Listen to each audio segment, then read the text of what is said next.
it's not the end result or the start to finish. It's actually about the accumulation of all your efforts day in, day out that reaps that result at the end of the day that you see on stage. Now, it's those moments where you can't be asked and you just don't want to do things. In those moments, it's when I think that if I'm not doing it, someone else is, and they're going to get the step ahead of me. It is a choice, and if you want that result, you have to put in the work. Welcome back to the Comp Closet podcast. Thank you so much for tuning in. I'm your host, Sarah Moore, and today we are chatting to a beautiful FMG Bikini Pro who is about to step on the pro stage for the first time. She's also an online coach and former Miss Universe. Kim Leggett, welcome. Thank you. I'm very, very honored to be on the podcast. I love what you've done with the Comp Closet, Sarah. So I think it's really done wonders for the competitive world, including like amateurs and pros like myself as well. So yeah, appreciate you starting the podcast and the Comp Closet marketplace as well. Thank you so much. It's been amazing to see the traction that it's had. So thank you for those kind words. And I'm so excited to find out more about your journey because I feel like there's just so many interesting things about you that people need to know. So could you share what initially sparked your passion for competing in bodybuilding? To be honest, ever since like I was a kid, I was very sporty. So I think just that like competitive nature was always ingrained in me from like a very young age. I think just naturally growing up, you transition from like sports in school, team sports, individual sports. And then as you get older and as you transition like across, tertiary education, things start to kind of dwindle in terms of like the ability to keep doing things in competitive areas, whatever it might be. So I think for me, naturally it went from, okay, well, what do I do now to still kind of allow me to feel that competitive drive, still feel like I can, be a part of something, be a part of a community, and also I think still feel that sense of achievement that I used to feel when I was younger. So I guess naturally that led me to the gym, and I found bodybuilding. So it kind of just was like a natural thing, but I fell in love with it. And I guess as well, my passion for fitness, just staying fit at the same time, kind of melded those two like loves together. So now it's been kind of like a natural progression, but one that I can't kind of imagine my life without. Yeah, amazing. It truly is life-changing once you start going down that rabbit hole of bodybuilding. Do you remember like the moment that you actually made the decision to compete? And was there anything that you kind of had to overcome to make that decision?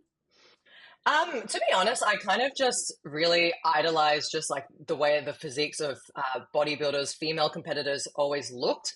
I think as well, just from being a person who had competed in beauty pageants, not like I competed in heaps, just like the one or two that I did compete in, you weren't necessarily awarded or rewarded for being muscular, which for myself, I was always more, I guess, more of a tomboy. And I also was someone that wasn't necessarily someone that fit into that skinny category. So for me, I never really felt like I fit properly into the world of beauty pageants or modeling per se. I didn't fit that category. So for me, I think just bodybuilding kind of fit that glove a little bit better. And I always did idolize the physiques. Now, the second part of that is I always wanted to do it, but I never really felt like I could. Not fault of mine, but I actually wasn't in a supportive relationship when I actually had the ability to join bodybuilding competitions. And for many years, I actually didn't do them. I wanted to in my early 20s, but I was in a relationship that my partner at the time didn't actually support those endeavors.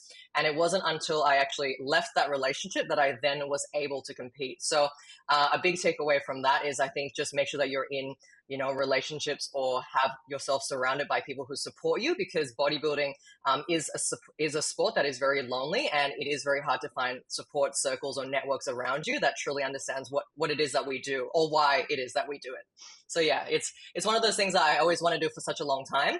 But to be honest, it wasn't something that, not for for quite a while did I actually have the ability to do it, because I actually had someone that then supported me to allow myself to do what I wanted to do. Yeah, I love that. I think that support network is so important. Do you have any advice for someone who is potentially in the same situation as you were when you weren't competing because you didn't have that support from like a partner or someone around you? Yeah, I think it's one of those things that if you truly deep down believe that it's something that you want to do for whatever like the reason is, if you have a true definitive why, I think you need to honor that. I think it is something that you need to do for yourself. And at the end of the day, bodybuilding is something that you yourself are the only person that can feel that sense of achievement. At the end of the day, no one else gets the gratification that we do when we step on stage, or if we win or if we don't win. Just getting through a prep is an achievement in itself, and it's one that only we can truly enjoy and experience. And it's about embodying that and understanding that it's your journey and you need to honor yourself, and anything that you want to do, put your mind to, you need to fulfill that, I guess, wish. And it isn't anyone else's burden, or it isn't anyone else's choice to decide for you whether you do it or not. So I think it's truly, as cliche as it sounds, you have to follow your heart and just do what you truly want to do. Because at the end of the day, if you don't, I feel like you're going to live with regret. Again, as cliche as it sounds, but you're always going to feel like there's something missing and there's a void missing. So you need to kind of fulfill that void if it's something that you truly want to do. Yes, absolutely. I couldn't have said that better. So can you share the journey about going pro? What shows have you done? What did you place? Like, did you have any challenges along the way? So my competing journey started. I did IFBB first, so I started in IFBB. I think it was like 2017. I did a country classics. I did one show. I didn't even place. The next year I went back again. I said, no, I definitely want to do this. I fell in love with the process. I competed again in IFBB. I didn't place again. Then someone said to me, you know what? I think maybe IFBB isn't the place for you. You should probably try another federation. So I then decided to join the, I think it was the shows which were during COVID, through WBFF at the time. So I had prepped for a couple of shows, but they never really went through due to COVID. So then I still prepped, I still did the process. And the first show I actually stood on stage was the Sydney show in July or August. It was 2022. That's when I placed third and you came second in that show. That's when I met you. After that point, I then came back the following year in 2023. That was last year in April, competed in the show then, and then that's when I became pro. So it wasn't something that happened overnight. It was something that definitely was, a couple of shows, coming back, not kind of giving up, making sure that I listened to the feedback and improved and came back. And I think as well, it's about listening to feedback and understanding that sometimes you need to kind of find where you fit in a federation or fit in a category, and then kind of follow on that trajectory too. Yes, absolutely. What a journey. So can you share exactly what you did to improve your placings between your last two shows, when you came third to when you went pro? When I came third, the biggest feedback was my posing needed to improve, and that I think when I read the feedback form, I actually laughed because it said glutes, glutes, glutes across all the judges' feedback. So for me, it was definitely just making sure that I went into a build, which most girls, hate to do, or are scared to do, commit to actually putting on, more muscle tissue onto my frame, particularly in my glutes. And then on the second side of that is to ensure that I actually improved upon my posing. And I guess a lot of people do forget that posing is such a big part of presentation, and it is a big part of these competitions. WBFF at the time obviously did also weigh that a lot more heavily than they do now at FMG, but it's still a big part of the whole package. So for me, I think I did really go away. I decided to learn from different people in terms of learning from different posing coaches, melding different ideas, different styles, putting it together, and then again, really focusing on that building process.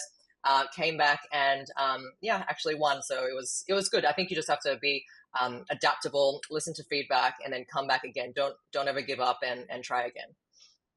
Yes, absolutely. And you were just undeniable when you stepped on stage and won your pro card. Like, the Oh, thank improvements you. were crazy. So you can definitely tell you put in the work.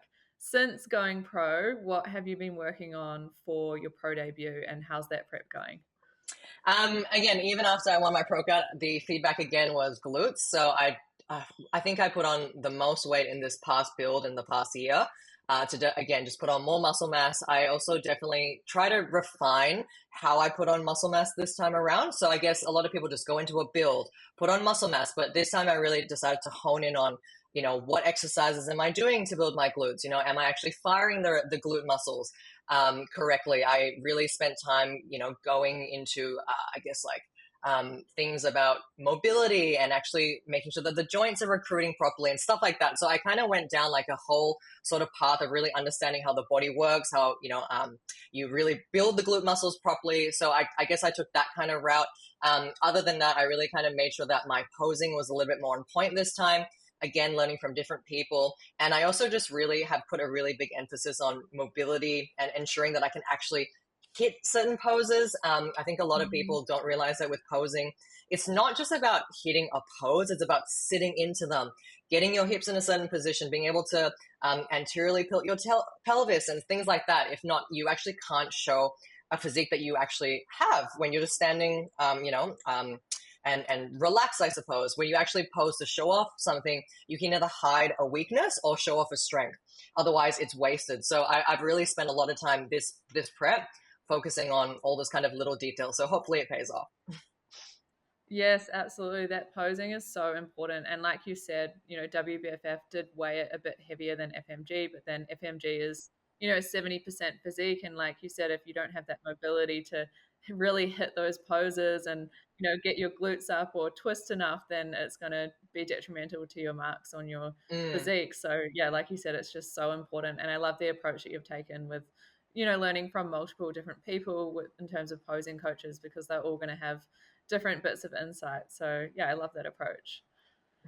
How has your prep been going aside from, all of those additional things that you've done? Have you had any challenges during prep? I'm going to be honest. Like, I hear a lot of people say, they love the process. I know this is you included, Sarah. I know that you love prep.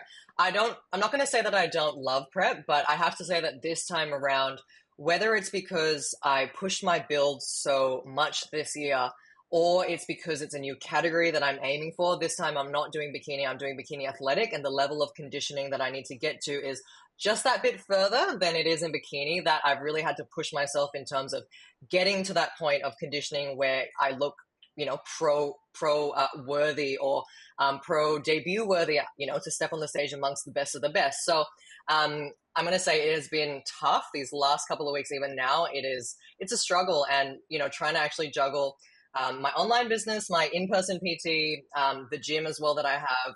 It's been a lot, but yeah, it's been tough. I'm not going to say I'm necessarily enjoying it. It's one of those things where a part of bodybuilding, it's not sometimes things that you want to do. It's about knowing that you have to do them to get the end result. So I'm in the trenches. So there's definitely been struggles, but we're closing in on the last couple of weeks now. So I'm looking forward to it. I think it'll be good. Hopefully hard work pays off, right? Yeah, absolutely. I think that's refreshing for people to hear as well. For anyone listening to this episode will come out a couple of weeks before the Gold Coast show. So for anyone in the trenches doing cardio, I think they'll be refreshed to hear that, pros go through that as well. So what is your internal dialogue, or what do you kind of say to yourself when you're having a really tough day and you have to get like that cardio session done or that big leg session done? I think it's about like just knowing that, um, which is, to be honest, another reason why I find bodybuilding really rewarding, is that like it's not the end result or like the start to finish. It's actually about the accumulation of all your efforts day in, day out that reaps that result at the end of the day that you see on stage. So really, it's like when it's those moments where you can't be asked and you just don't want to do things. In those moments, it's when I think that if I'm not doing it, someone else is, and they're going to get the step ahead of me. So I think it's just about reminding yourself, or, I remind myself that if I'm not doing the work, someone else is, and they're going to be that one step ahead. So, if I actually want to be the one at the end of the day that is ahead and is at the top, then I need to be doing all the things that I set up, to myself to do in that day or in that week or whatever it is of the prep. So it's just about reminding yourself that, again, it is a choice. And if you want that result, you have to put in the work. Yes, 100%. And are you feeling confident about stepping on the pro stage? Yeah, I think so. I think, again, like when you've put in all that work and you've dedicated so much time, not just, start of a 24 week prep, but we're talking like from the last time I stepped off stage till now, and you put in that work, like, yeah, I'm ready. So I'm looking forward to it. It'll be good. Yeah, absolutely. I think it does really come down to the work that you put in, because I remember when I first won my pro card, which was October 2022, and then I was watching the next pro show after that, and I was like, oh my gosh, like how am I gonna step on that stage next to those girls? But 2 years down the track, I've put in all the work, and I know that I've done everything that I can, and I think that just gives you confidence in itself that like there's nothing more you could have done. Yeah, that I think that's like the satisfying part is that like again it's not just, today I want to compete and tomorrow, it happens. It's about the fact that you're putting years or months or, weeks on end of work and it comes down to this moment, and if you're not ready for the moment, then did you really put in the work after all? So at the end of the day it rewards those that do the work. Yes, 100%. Because how many years has it been since you first stepped on stage with IFBB? That was 2017, so I think that's like what, like nearly 6 to 8 years now, or something like that. Like something, yeah, long time.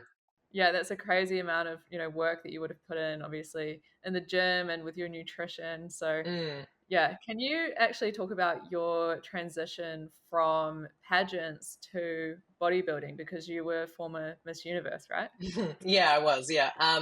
Yeah. So I was Miss Universe Malaysia in 2012. So that sounds like a long time ago. I was 18 at the time. So, yeah, I kind of just, because I had won when I was really young, a lot of people still wanted me to join beauty pageants still after that point because there's an age limit when it comes to beauty pageants that you have to be 28, and that's like the cap as to then you can't compete anymore. But you can still obviously compete or represent the country. So a lot of people did want me to do that. But I kind of, after the experience, to be honest, it was very eye-opening of an experience, and I just said, nah, like I'm not doing that again. Like that year preparing for it, that took a lot out of me. And at such a young age as well, I just wanted to experience more of life, like actual life, go to university, just have like a normal life with my friends and things like that, and experiences. So for me, I kind of wanted to hang up those heels, the beauty pageant heels, and start again, just living life, doing things normally. And then like I said before, just kind of fell into the gym and just decided that, you know what, I think I might just want to pursue this bodybuilding thing.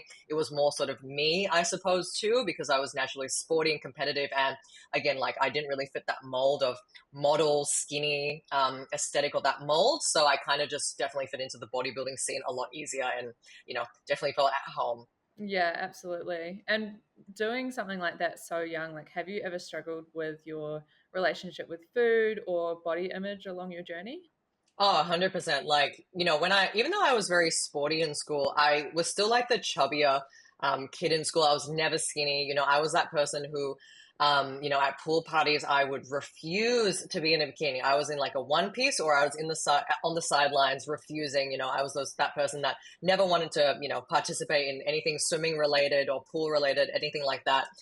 So definitely had big sort of body image issues as a kid or as a teenager. In terms of food as well, I remember I used to like binge eat. My mom was also a bit of like a health freak. So in the sense, I didn't really have junk food at home, but the minute I was able to drive, I used to like drive to like fast food places. I used to binge like and eat chocolates in the car whenever I could. So I definitely had, big issues with food and body image as a teenager. And then when I did decide that I wanted to compete and actually, I guess try to be Miss Universe Malaysia, that kind of big goal set me up for, you know what, I actually have to commit and make changes. If not, that's not going to happen. So that's, I guess, like that turning point in which I went, okay, you know what, if I actually want to really achieve this big goal, I need to put in the work and I need to actually change this feeling that I have towards my body and towards how I look. If not, that's not going to happen. And that was the first time when I competed locally for that title that I actually had been in a bikini ever in front of people, like ever. So that was like a big Oh, moment that kind of changed my image, like my self confidence, my kind of perception of my own body image, and that's kind of when I went, you know what, like if I can change my self confidence and my kind of own body image through hard work and changing my lifestyle, then I actually want to help other people. And that's kind of how my love and passion for coaching people also kind of began as well. yeah, amazing. So, what work did you do, I guess, over the years to improve your relationship with food and your body image other than stepping on stage? I think, just to be honest, I think experience is a big teacher. So I think just going through those experiences, even though they can be some harsh, or I guess some real lessons, I think just definitely trial and error. As weird as that sounds, I definitely tried all sorts of different diets. I was a paleo fiend at one point in time. Like I refused to touch anything that wasn't paleo. And then I think it was just like an evolution of just really understanding and starting to educate myself on that, you know what, like food is not the enemy. Neither are certain food groups. You can have everything under the sun. as well as bodybuilding, which again is not really, let's say, per se, stepping on stage, but understanding that, there are moments in which you can have carbs, and, carbs are a good thing. They build muscle and you need carbs, and just that, that building phases are an acceptable thing, or a thing that is I guess a part of the process if you want to actually change your physique. Just kind of like understanding the different stages that your body can go through. And I guess in a way, bodybuilding kind of also, I guess can, I don't know what the word is, but I guess it can kind of allow a girl rather than a man, I guess, to actually accept the fact that you can put on weight and it's okay because you're trying to change your physique. And just kind of like accepting that and understanding that, what, I can put on a few pounds, or embrace putting on some weight, and it's okay. Bodybuilding kind of helped me take away that pressure that, a number is going to give me value, or that a certain look is going to give me value. But really it's about just accepting food, and that it's fuel, and that, it's also about just enjoying life as well when you can enjoy it. Yeah, I love that. I think that piece, that food is fuel, is a massive thing that bodybuilding Mm, teaches. Anyone who has a negative relationship with food or like body image issues, I think bodybuilding is actually like really helpful in that way, in teaching you that food is fuel. Like when you go through a prep, you can actually feel that it is fueling you. Like, what it's like when you have a carb increase, or like you'll feel the energy for a couple of hours after you eat, and then you feel that energy drop, and you eat again and you feel the energy up again. I think like it yeah. really does show you that food is fuel. So yeah, I love that. So you also are a co-founder of IronCulture Collingwood, and you're an online coach. How do you balance all of this with prepping for a show and showing up on social media? I'll be honest, I've been kind of quiet on the social media front. I haven't really shown up as much as I've wanted to, just because I've been literally just head down, trying to grind, trying to just kind of keep my cool as best I can. But yeah, it's definitely been a challenge. I just try to really remind myself that, again, this is a choice. Prep is a choice. So if I need to tick off all the boxes in my daily life, like, daily life doesn't stop just because you're in prep. So I just know that I have certain responsibilities, or I time block. So I just know that, okay, I need to get my morning clients done. And then I just kind of ensure that each of my own boxes are kind of put into my calendar, so I know when they're happening. So for me, my Google Calendar spreadsheet is my life. My PT clients are in there. When I'm doing social media work is in there. When I do my cardio is in there. When I train is in there. And I just kind of honestly just follow that routine and just kind of schedule my life. If I didn't schedule my life, I don't think I would have anything, get anything done really. And yeah, I think it's just about, as well, just understanding that, something's got to give, and you just have to really kind of remind yourself that, you need to just sacrifice something, whether it's a little bit of time in the morning, get up earlier because you have to fit things in, or try and just, I guess, leave your rest times to times on the weekend when you have extra time. Just kind of organize things and reshuffle your life a little bit to accommodate for the fact that prep is also going to be a part of that for a short period of time. It's not going to be there forever. It's going to be a short kind of time frame, in which, you're going to feel under the pump, or you're going to feel a bit more under the pressure, a bit more pressure, under pressure. But that, once it's over, things will kind of calm down a little bit and you can go back to normal. That's kind of how I kind of remind myself of it. Yeah, absolutely. I think that scheduling part is so important. Do you mind sharing like how you actually schedule your days on Google Calendar? Like, do you sit down the night before? Do you kind of plan out your whole week? How do you do it? Um, so I kind of definitely have a lot of things on repeat. So things are kind of just already pre-plotted on my Google Calendar. So because, clients might be regular clients or whatever it is. I then just on every weekend spend like about like an hour or so, just again, like re-looking at my week ahead. So I kind of just ensure that, I know where my clients are kind of in there. I then kind of put in any cardio sessions I have to do. I put in like the best times I know that I'm going to be fresh to do them. I put my training sessions in. I put any appointments that I have in, and then I kind of just, I guess, allow for any downtime in between. But I just kind of literally the week before plan everything out. Yeah, absolutely. And I think that part about, doing things when you have the energy, or you're freshest for it, is important. Like, you can't always do that if you've got commitments with work and other things in life. But if you know you're going to have more energy to train in the morning, then you definitely need to try and Yeah, get the hard things done first. That's what I always tell myself. yeah, exactly. Otherwise, you'll spend all day like thinking about it, or if you're going to do cardio in the afternoon, you'll spend all day dreading it rather than just Oh, getting it done and it's done for the day. I've done that one too many times and I've learned. So yeah, don't do it. Yeah, absolutely. So, do you have any tips for listeners who are maybe on prep and running a business?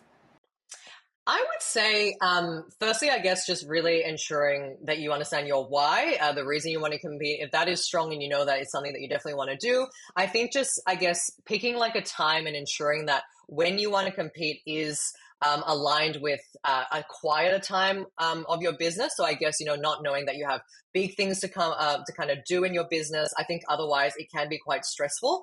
Also, just ensuring that you have either delegated whether it is externally or you have a support network or people around you to help you when you are feeling under the pump in your business.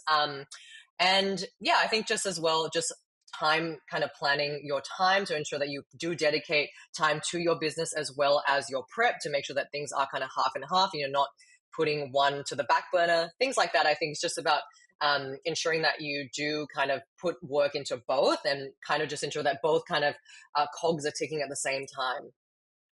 Yeah, absolutely. I completely agree with all of that. So, with the show only just over 4 weeks away, can you share what like beauty appointments you've started having, what you've got booked in leading up to peak week? Yeah, so I think like for me the beauty stuff has kind of already started. This is kind of the fun part where I guess we start to get a bit more glam and all the beauty appointments start. So I've gone for one hair appointment. So I got my hair colored yesterday and I got had a haircut. I've already kind of had my like injectables appointment just to kind of like fill in any like Botox and frown lines, things like that. I've done facials every month leading up to my comp, so I guess that's not something that's prep specific, but it's definitely something that doesn't go away for prep. So you just maybe change what treatments I'm having. So, let's say if I had needling about 6 weeks ago, now you go into things that aren't so invasive, things that are kind of, I guess, better for events. Yeah, I also will have my extensions put in next week or the week after, so that'll be really exciting. And then after that, it's just nails and things like massages and stuff. So that all the fun stuff, really. Yes, it is so exciting to start like seeing that overall package come together when you've been, in the trenches, like dripping in sweat doing cardio, and you can finally get like your hair and your nails and like skin all sorted. It's so good. Mm. Can you share your plans for peak week as well? Like, have you started working on any peak week protocols? Like, what are your plans? So for me at the moment, I'm still in like a bit of a push phase. So I'm still trying to like push my physique to get conditioned. So for me, I'm trying to not think about peak week because for me, it's like, it seems like it's really, really far away in the distance. So I do know that just in general, I'll just kind of listen to my coach, whatever he has planned for me. I also have kind of made sure I'm really organized this year. So I've organized everything, booked everything in terms of like accommodation, what else I booked? I booked photo shoots. I booked all the things already. So I know that I have nothing to book last minute. So I'm really organized. Other things I've kind of decided to do this time is to go and arrive a little bit earlier to the Gold Coast. So because I'm from Melbourne, I just want to get there quite a couple of days beforehand just to kind of get organized and get settled. I also decided this time not to do more than one photo shoot, just in terms of not to overwhelm myself. I've definitely in the past got a bit too excited, booked one too many photo shoots, and I forget that again, I'm competing on stage and need to be composed rather than run around the Gold Coast doing photo shoots. So definitely really thought that this time I want to take my pro debut a bit more seriously, focus on the task at hand rather than spending my time on photo shoots. So just going to do one this time. And to be honest, other than that, it's really just getting in the zone, really trying to ensure that I'm focused this time for my pro debut and I feel, yeah, in the zone. I also have two girls that are competing as well. So as much as I'm competing, doing my pro debut, I'm also prepping a couple of girls. So for me, I'm also going to have to put my coach hat on, be there for them and support them as well. So it's going to be an exciting week. Yes, that is so exciting. Oh my gosh, it is pouring with rain here. So hopefully the listeners can still hear me. Like, it's so loud on the roof. But I am so excited for you, like for peak week. It's just like so fun when you do obviously the photo shoots and everything leading up to it. And I'm actually the same as you. Like I'm only doing one photo shoot this time. I think previously I've done like 3 or 4, and you get so tired. I showed it. Yeah, so I think that's a good idea to just do the one and really 2-1. focus on Yeah. next leading into the show. Yeah. Yeah, that's right. What is one piece of advice that you would give to someone who's looking to follow in your footsteps? I would say definitely do your research about what is involved in a prep. I think, and this is just me coming from someone who's coached girls to prep, and then, they've decided somewhere down the line that it's not for them, or it's not, I guess, what it seems to be, on social media or whatever. Like, it's not this glitzy, glamorous thing that people think it is. Like, there is hard work behind it. There are weeks and months on end where you are grinding, and it's not fun. It's not pretty, and people are really pushed to the brink sometimes, and you can take that however you like, but it is hard. It is a sport, and it's not for everyone. So I think it's about, again, really understanding what the process of prep involves, what sacrifices that may entail for you, whether it is, and understanding that your job might need to take a hit in terms of productivity. You might need to take a week off here and there. You also need to, sacrifice like events, things like that. I think it's just about understanding the reality of prep. And, if you feel that once you know all of the above and you still want to go ahead, then do so. But do so because you want to and that you have a really strong why. Yeah, I love that. I think starting with why is so important for a prep, and it'll make the whole process so much easier because, when you're having those hard days, you can always come back to that why. Yeah, 100%. so I completely agree with that. Where can people find you online if they want to follow the rest of your journey to your pro debut and also inquire about coaching? You can follow me on Instagram. So my handle is Kim Leggett _ Bikini Pro. I also started a YouTube channel to document my pro debut and my prep. So you can follow me on there. Just search my name and you can find me.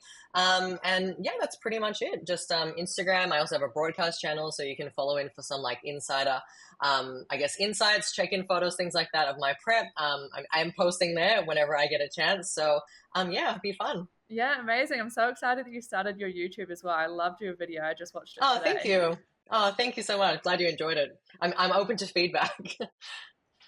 It's always cool to see, the insights and actually the ins and outs of like, the little things of what you're eating and how you're training and even just like warming up for training or, you had a few tips at the grocery store. So I think that kind of stuff is really cool to see for new competitors. And like, I'm always interested to see what people are doing as well. So, well, I can't wait to see you in a few weeks on the Gold Coast and have some backstage fun together.